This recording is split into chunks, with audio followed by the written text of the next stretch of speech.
So would you just share a little bit about this story? Yeah, judge me not by my friends, but my enemies. My enemies within the Republican Party are many. There are many. But Matt Gaetz is definitely the one that people know the most about. I've been doing reproductive freedom work since I was about 17, around the time that I started doing social media. And in 2022, I had started to get really involved because Texas was kind of one of the first states to pass a civil bounty abortion ban. And so even before Roe was overturned, we had really bad abortion restrictions going into place. And so, I started talking about it a lot. I got a little bit of attention for it. And there was a story in the Washington Post about me and this Republican influencer and kind of the opposing sides of that.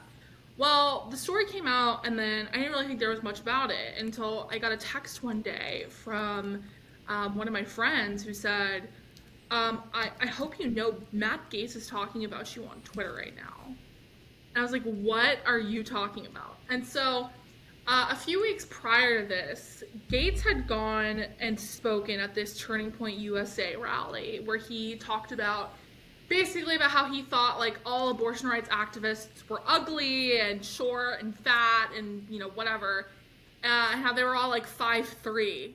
Well, I tweeted at him and I was like, actually, I'm 5'11", I'm 6'4" in heels, and I wear them so small men like you are reminded of me.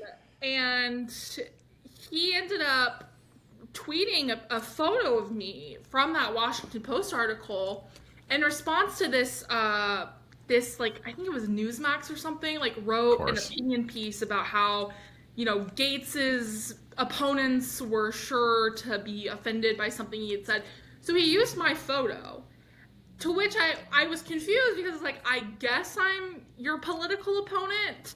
But it was very clear that it was an attempt of Gaetz to body shame me and use me as clickbait for his audience or whatever. Right. The problem for Matt Gaetz is that I think he assumed because I was, this very loud, vocal, bisexual Latina liberal from Texas, that I would have this very triggered emotional response to him.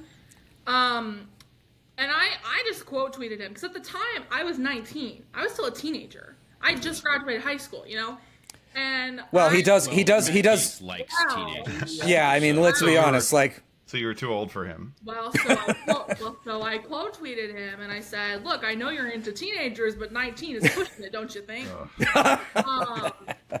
And from there, I kind of had all this attention on me because people were like, "Oh, damn! Like she just called him an alleged pedophile."